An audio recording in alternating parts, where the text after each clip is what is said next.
Okay, hi everybody. This is the movie wrap up for July.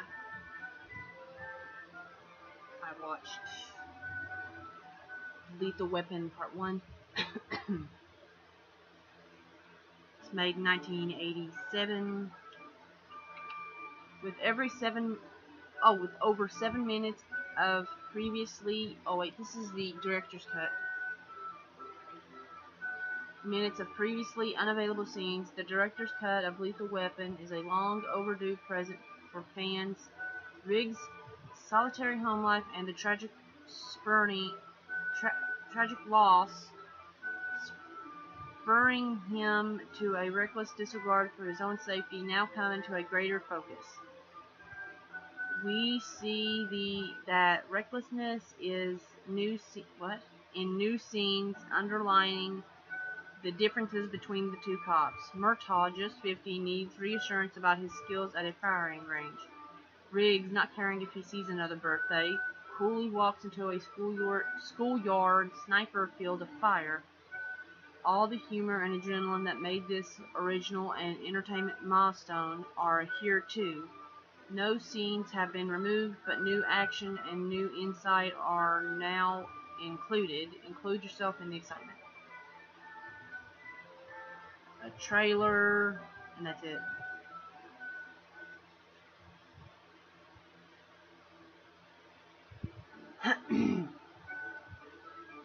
That's all I see on the back though for special features.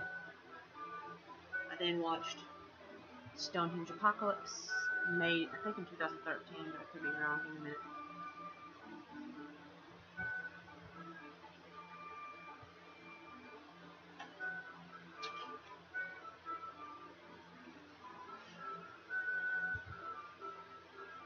Two 2010. At least I think that's the only one I see. I can't believe it was that long ago.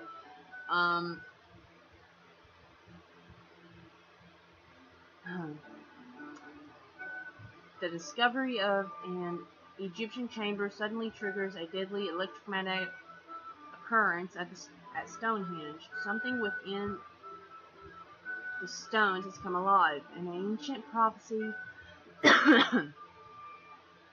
has been revealed, and a series of terrifying global catastrophes is about to be unleashed. Now a team of international scientists, a UK commando unit, and a conspiracy-obsessed American radio host must find a way to stop the cataclysmic power before it can be reborn to destroy us all.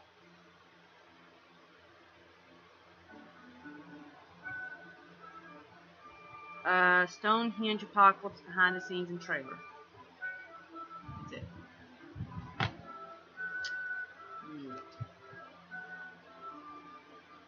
Give me a second.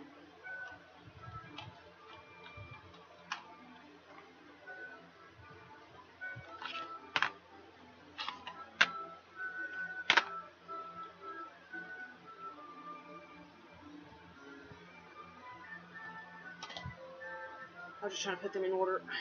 Okay. I then watched A Nightmare on Elm Street Part 3, Dream Warriors, made in 1987. Born the bastard son of 100 maniacs, demented killer Freddy Krueger is back for fresh victims in this hallucinatory shocker co-written by original creator Wes Craven. The last of Elm Street kids are now at a psychiatric ward where Freddy haunts their dreams with unspeakable horrors. Their only hope is dream researcher and fellow survivor Nancy Thompson, who helps them battle the supernatural psycho on his own hellish turf. I think the only thing that's mentioned in all of these are just cast and crew bios.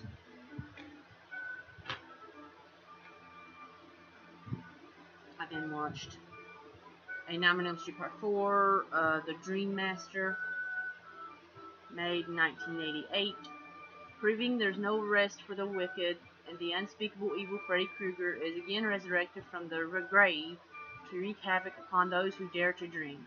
But this time he faces a powerful new adversary. As her friends succumb one by one to Freddy's wrath, telepathically gifted Kristen embarks on a desperate mission to destroy the satanic Dreamstalker and release the tortured souls of his victims once and for all.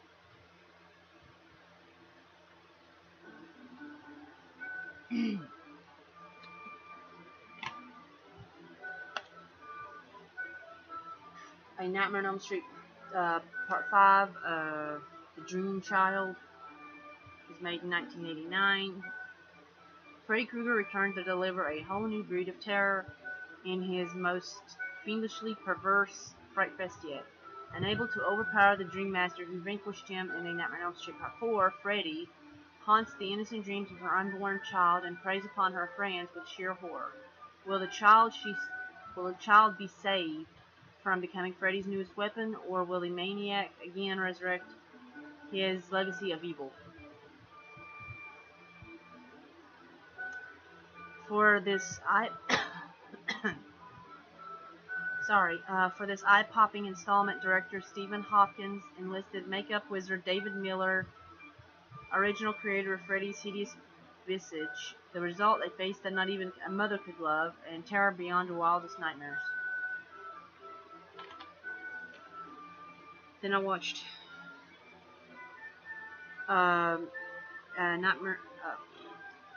Freddy's Dead, The Final Nightmare. I was about to say Nightmare on Elm Street Part 6. 1991. Just when you thought it was safe to go to sleep, Freddy Krueger is back to haunt your dreams and freeze your blood. Lisa Zane is a child psychologist tormented by recurring nightmares, but not until she meets a new patient with the same horrific dreams does her quest for answers lead to a certain house on Elm Street, where an evil that defies the grave is about to be unleashed upon the world.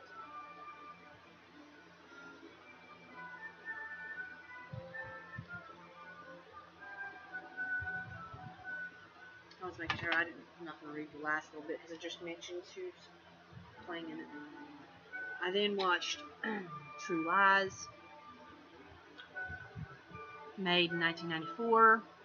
Arnold Schwarzenegger is a special agent Harry Tasker. Although to his wife Helen, he is just a boring computer salesman. When Harry's two lives unexpectedly collide, both he and Helen find themselves in the clutches of international terrorists, fighting to save not only their marriage but their lives. Directed by James Cameron and crammed with incredible special effects, True Lies is an exhilarating mix of non-stop action and romantic comedy.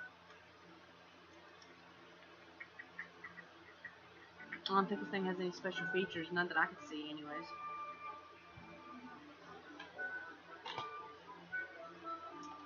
I watched all 4 of them. Critters 1, 2, 3, and 4.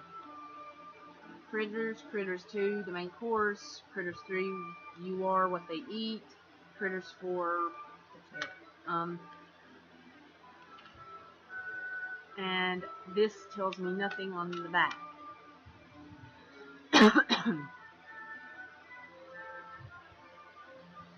I'm trying to think of how to mention it. They're little aliens, basically, with sharp teeth that eat people.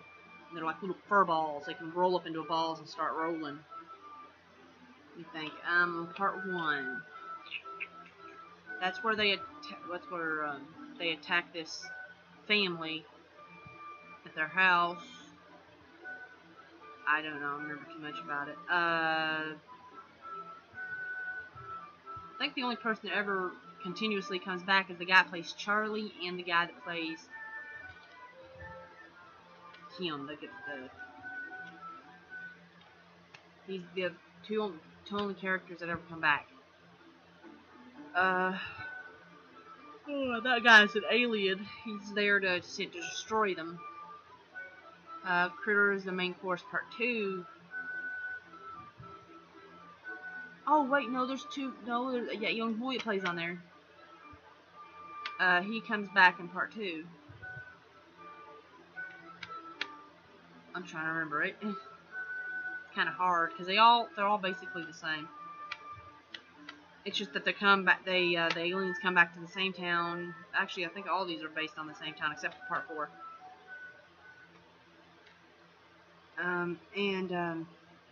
the boy comes back at the same time, so they blame the boy about bringing him back, but it wasn't his fault.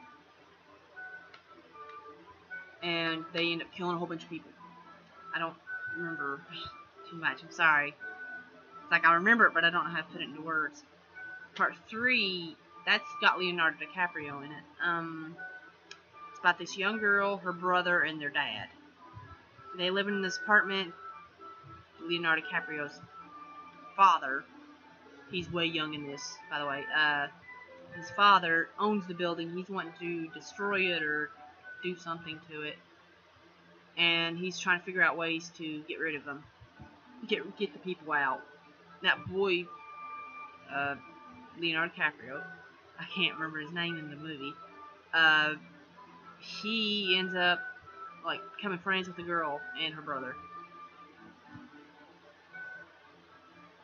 and the aliens just come there and pretty much mess up the place. The mother, Leonardo DiCaprio's mother, not his father, it was his stepfather. But he doesn't like him. I'm trying to think. Give me a minute. Yeah, the mother ends up saying to them, kind of at the end, that after the place gets destroyed, that they'll rebuild it and then they'll put him in a hotel until the place can get rebuilt. And that's when his character asks that little, not little girl, but girl, out. Ask her out. Part 4 is about them in space. They get stuck in this spaceship. Oh, Brad Dourif is in that one.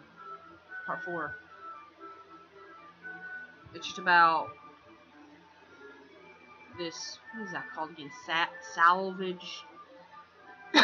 People who find this stuff and up in space, and then they get it and bring it with them, and then they sell it. Well, they found this like a vessel from Part 3. It's got Charlie in it. He got froze. Oh, And they say it's been like, what, 50 years? And they're saying that, oh, all his friends are dead. No, they're not. I mean, sure, it's been 50 years, but the most, they'd be in their 60s. Maybe 70s. But they can still be alive. But, Charlie, yeah. Charlie just, oh, that's where, what is his name? Zod?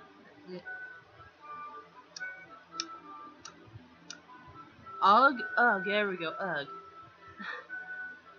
I can't remember. I was trying to remember. Some weird name, I remember that. Ugh. He's changed in that one a lot. From 1, 2, and 3, he's like a nice guy. No? I don't think he's in Part 3. Ugh. Except at the very end. But in Part 4, he's changed a lot. In a bad way. I kind of got sad that his character changed. But Charlie, this young boy, and this woman ends up fighting off them, and it's other people too, but Brad Dourif's character, although something happens that I'm not going to bring up too much in it. I want everybody to be surprised. But this is actually a really good movie. That happens to be the longest time I've ever spent talking about a movie. Oh, I don't even know if they have any special features on these. The extra trailer, and plus on movie number 1, hidden alternate ending. I think I did. That's all it said mentions. Then watched Ginger Snaps, Hungry Like the Wolf. That's what it says on the front. I really wish they would make more of these. I know the girls on here are like way older now, but they can have that makeup thing done to make them look younger, or have them, I don't know, play older characters. I don't know how to, but they can actually make another one. They don't look that old. Made in 2000.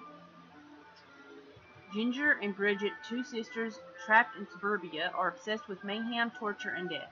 Until they get a taste of the real thing, bitten by a wild animal, Ginger begins to mutate into a sexy, uncontrolled woman with some nasty canine tendencies. Is it a virus? Is it a curse? Or the first steps towards becoming a vicious werewolf?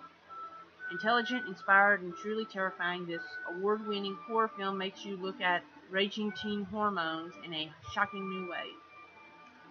I do not remember if this thing... No, it doesn't. It doesn't come with any special features.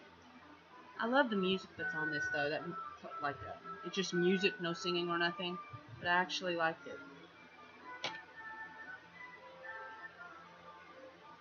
I then watched Taxi Driver. This is the collector's edition.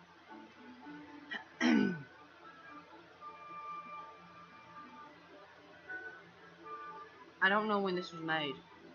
It's saying 76 or 1999. It's got two different years on the back of this. I'm assuming 76.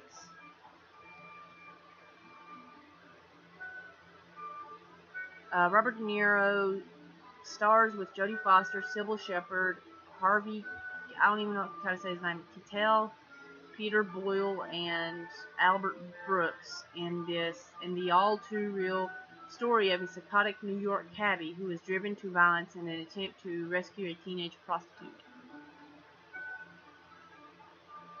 I was actually torn when I bought this movie. I didn't actually know if I wanted it bad enough to buy it, and then, yeah, I did.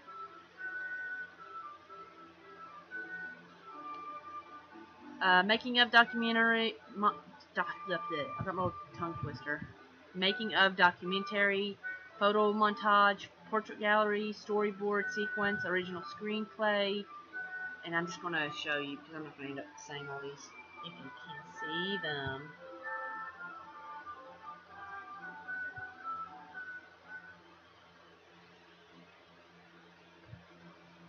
Yeah, it was made in 1976. I was going to say 3.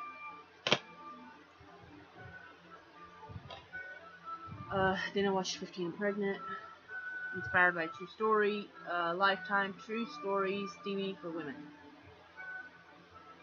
made in 2001. Based on a true story as seen on Lifetime Network, Eve and Cal Spangler are a family divided. A recent separation has their children bouncing from one house to another. When their oldest daughter, Tina, moves back with her mother, Eve, her mother feels she can finally concentrate on rebuilding her family. But Tina didn't move back alone. She has a secret that will tear her family apart. Before Tina will get her driver's license, graduate from junior high, or go to the prom, she will have a baby. Pregnant at 15, Tina is forced to deal with the fact that none of her friends or Ray, the father of the child, wants anything to do with her. With no strong relationships at school and a tentative relationship with her family, Tina decides she is in this alone. It's got bonus features, biographies, filmographies, awards, and trailer. A child's secret, a mother's love, a family's rebirth. Oh, I was just reading what was said on top of the back. Okay. I then watched this. This is one of my new ones. The Crying Game. I told you I'd watch this. The movie everyone is talking about, but no one is giving away its secrets. Oh, I don't think this is going to tell me when it was made. 1992. The Crying Game is an unpredictable, unconventional, multi-Oscar nominated masterpiece that has become the sleeper hit of the year, starring a bunch of people. Stephen Ray, I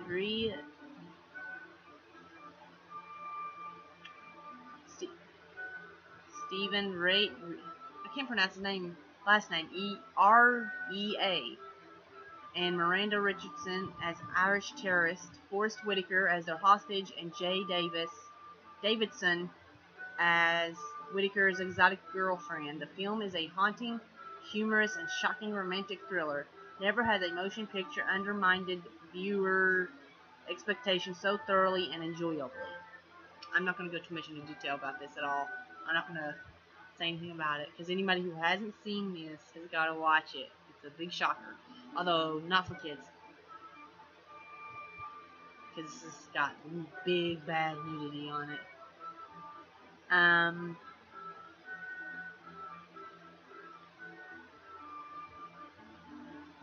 But, for those who, now, anybody who hasn't seen this, stop listening.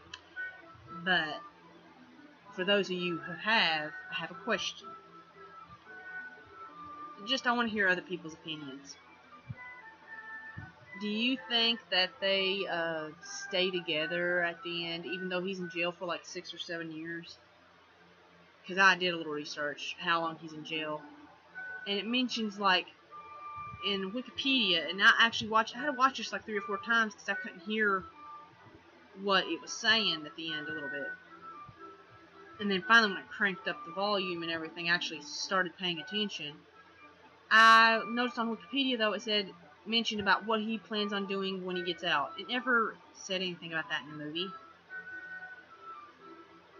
He just mentioned some story, you know. But I'm just wondering, like, anybody's opinions on, like, are they still together? Do they stay together? I think at the end, I don't know what he feels bad for. I'm just gonna say her. So it's like, he feels bad for her. I don't know whether he's still in love with her or not towards the ending. I think he does, just the way he acts.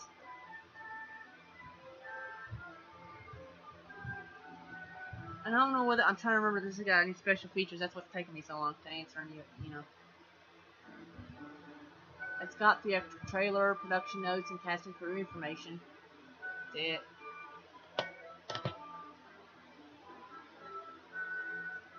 My hair keeps flying all over the place.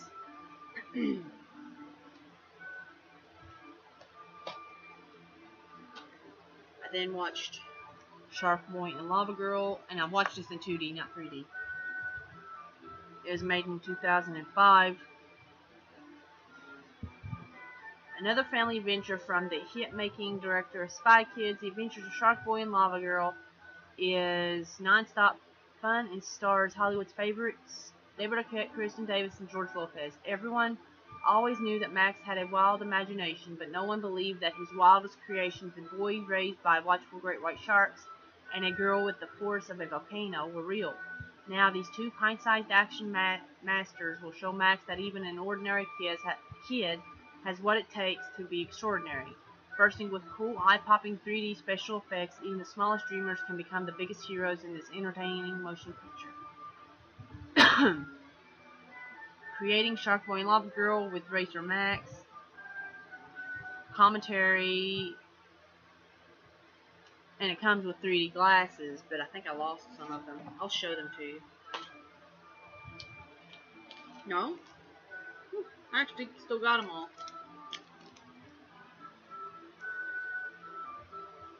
That one's supposed to be Lava Girl. This one's supposed to be like the Shark Boy. I'm just wondering, I feel like I've seen her on some other movies, but I don't know what. The girl that plays Lava Girl, if anybody who's seen it, anyways. Has she played in any other movies? Because I can't remember what I've seen her on. I feel like I've seen her on something. It says Taylor Lautner, Taylor Dooley, Caden Boyd, David Arquette, Kristen Davis, and George Lopez. So I don't know what her name is. I can't remember her name at all. But I actually really like this. I actually like this better than I like this better than Spy Kids, but I still do like Spy Kids. I then watched Valentine's Day, and I know it ain't Valentine's Day. I actually have another movie that's a holiday movie. A holiday kind of movie. That it ain't even the holiday, but I am watching it anyways. Made in 2010. All those stars, all those laughs, an all-star cast sparkles in this hilarious and heartwarming romantic comedy from the director of Pretty Woman and Princess Diaries. Stories crisscross, collide, and boomerang in this look at a day in the life of love. There's a proposal, flowers that didn't get sent, a big fat secret that finally gets told, the I'll show up and surprise him that ended up surprising her, fights, kisses, wrong turns, right moves, and so much more. Whether new to love or through with love, you'll fall in love with this 19-star funny side up celebration of romance.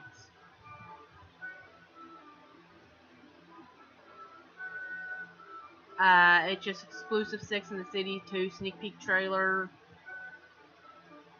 star-packed assortment of additional scenes.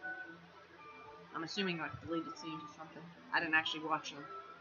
Make every day Valentine's Day. I just noticed that.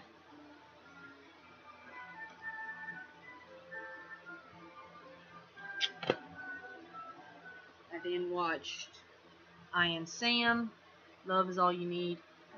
I think it was made in 2001.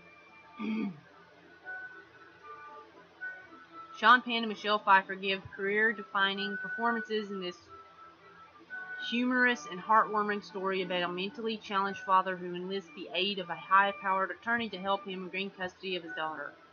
An all-star supporting cast and spectacular soundtrack complete this unforgettable story of life, love, and laughter. Commentary, documentary, behind the scenes, like Becoming Sam, deleted and alternate scenes, theatrical trailer, and press kit. It's got some DVD-ROM stuff too. Oh, New Line Platinum Series. This is the other holiday one that I'm not ready to show you. Christmas with the Cranks. I can't help it, I kind of want to watch it. It was made in 2005. When their only daughter Blair leaves the family nest, Luther and Nora Crank decide to book an island cruise to beat the Yuletide blues and just skip the holidays. But their decision to boycott tradition has the whole neighborhood in an uproar. When Blair calls on Christmas Eve to announce a surprise visit with her new fiancé, the Cranks have just 12 hours to perform a miracle and pull themselves and their neighbors together to throw the best celebration ever. Zero idea if this comes with any special features, it did not tell me. I don't remember. And I'm probably going to have to break this into two, but I'm not sure. I'm just going to go ahead and show the VHSs I've watched. I watched The Adventures of Scamper the Penguin. This penguin marches to a different tune. Made in 1992. Scamper is a regular little explorer, ready to run and slide on every inch of his Arctic home. Playing with his friend Snowflake, he learns about the scary things that live around them, but nothing's scary enough to keep Scamper from exploring. Follow the fun as Scamper and Snowflake leave the nest in search of new friends to play with. They'll meet gentlemen, cuddly puppies, and even a big blue whale, but not everyone they find wants to be their friend. When their adventure takes them far away from home, it'll take a little penguin, a lot of luck, and some big bravery to get everyone home safely. I then watched Halloween, the extended edition. I love this movie. I'm glad I got it back. A widescreen presentation.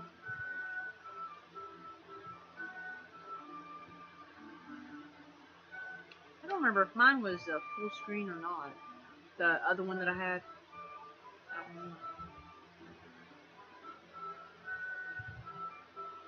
And this is not going to tell you what the movie's about at all. Anybody who's never heard of Michael Myers, where have you been? It's just about this guy who, he does go around killing people, but he's mostly trying to find his sister. I don't know, because the remake is confusing me a little bit. I'm thinking he's actually going after her to kill her, but I could be wrong. I don't know. I think he's just trying to find her. But the way things are going, I think he's wanting to kill her in the movie, in the old one. And his psychiatrist, follows him kind of there, and is trying to protect his sister.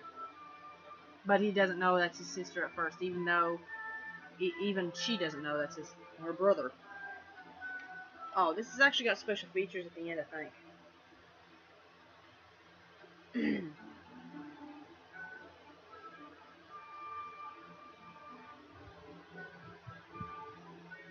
Yeah, this has got special features, although I don't remember what they were. They got something at the end. I didn't watch it. I don't have the cover to this, but yeah, it's just a bunch of episodes about SpongeBob. I can't remember them. Why I don't have the cover.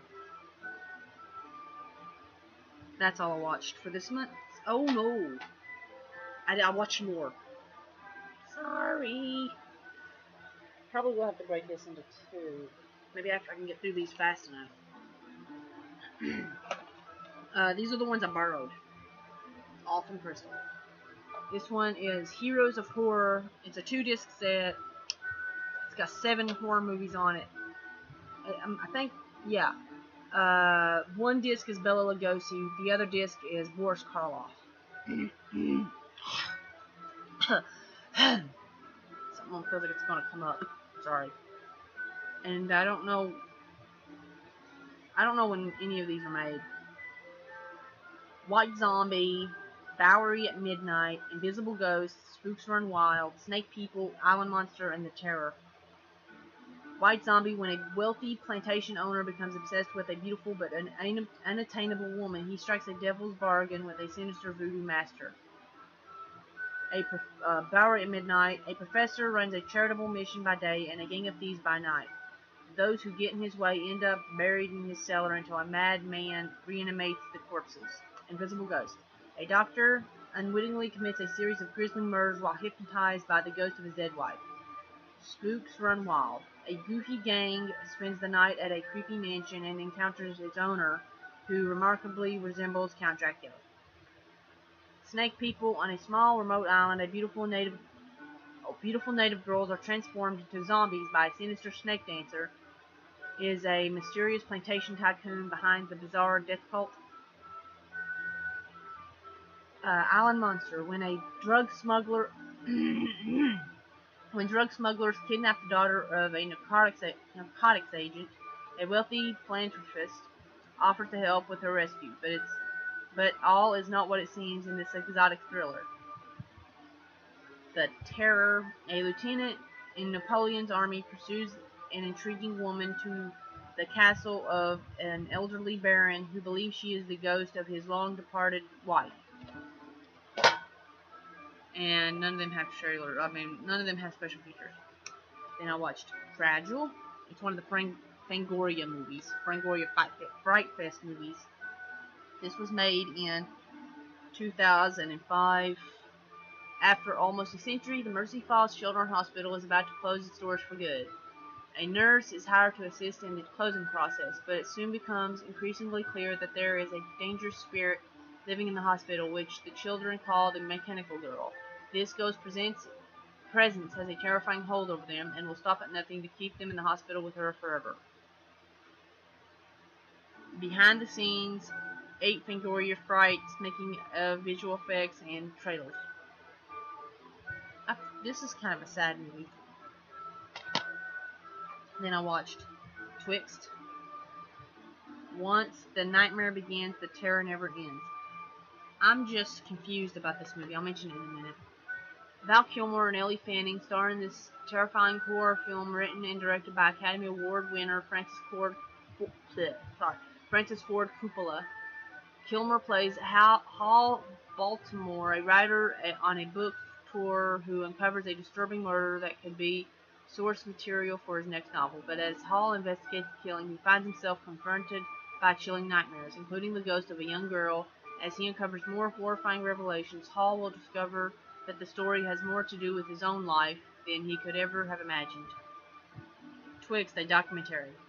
Okay, that's the only special feature. At the very end, I know it's probably just a story he has written, but does she actually become a vampire or something? Because where at the end she kind of jumps up after he pulls out the stake, she jumps up and attacks him. I'm thinking that maybe, just in my own head, because I can't make too much out of it, but I'm thinking that, yeah, she does come back to life, attacks him, but doesn't kill him, because at the end, hello. Because it shows on one scene where she is alive. I mean, you know, alive, and she attacks the dude that attacked her. It never mentions how she got that stake in her chest, though. Who did it, you know. I really like this movie. I might even get it for myself. I then watched Sleepy Hollow. Widescreen collection. Made in 1999, sorry. Master storyteller Tim Burton weaves an eerie, enchanting version of his classic tale of horror. Johnny Depp is Ichabod Crane, an eccentric investigator determined to stop the murderous headless horseman. Christina Ricci is Katrina Van Tassel, the beautiful and mysterious girl with secret ties to the supernatural terror. Yeah, she's kind of I wouldn't say a witch, she's more of a Wiccan. It's like, this has got like a weird twist to it. Ichabod's mother was a Wiccan. And, you know, at the end, it seems like they got married. That's the way it looked like to me. Looking for special features. Photo gallery, biographies, commentary, behind the scenes, cast and crew interviews, and 2 trailers. I might get this movie for myself, too. I think that's all I watched. Yay, I was able to do it in one video. If you hear any noises in the background, I just didn't feel like turning off the TV. I was watching The Golden Girls. It's just the menu playing music. Just ignore it. And I'm not really planning on watching anything, and I don't know if I'm going to get a movie next month or not, because I'm trying to focus on getting my CDs back. But